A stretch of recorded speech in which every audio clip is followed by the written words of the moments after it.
Hello mga friends! Welcome to another video. Update muli tayo. Magkano ang ating palitan? Real to peso para sa mga kababayan natin na nag-aabang at nais magpadala ngayong araw na ito. Syempre mga friends, through STC pa rin po ito. Magkakaiba po ang palitan ng bawat bangko pero konti lang naman difference nun. At least magkakaroon kayo ng idea kung magkano ang ating update exchange rate ngayong araw ng Lunes.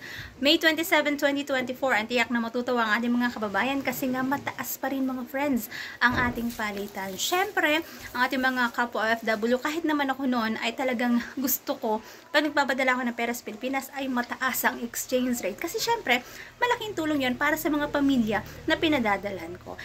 Pero batid natin mga friends pag mataas ang exchange rate, pagbagsak ng peso. Ibig sabihin nun, mataas talaga yung bilihin sa Pilipinas. So magkano nga ba ang ating update exchange rate ngayong araw ng Lunes, May 27, 2024? Update natin, 1 real equivalent ng 15.40 pesos. Tiyak na matutuwa ang ating mga kababayan na nais magpadala ngayong araw na ito.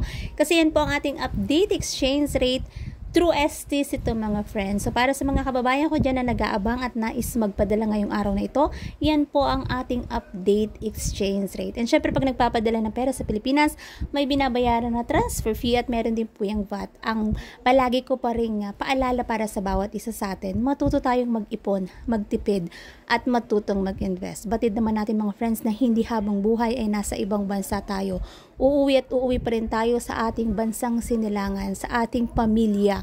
Kung ang iyong pamilya nasa Pilipinas, uuwi ka pa rin doon mga friends. Kaya wag nating kalimutan na mag-ipon tayo para sa ating sarili, para sa ating kinabukasan. Kasi nga hindi habang buhay ay malakas ang ating katawan at kaya nating magtrabaho. Kaya habang may panahon pa, matuto tayong mag-ipon para sa ating kinabukasan. So that's it for today's video mga friends.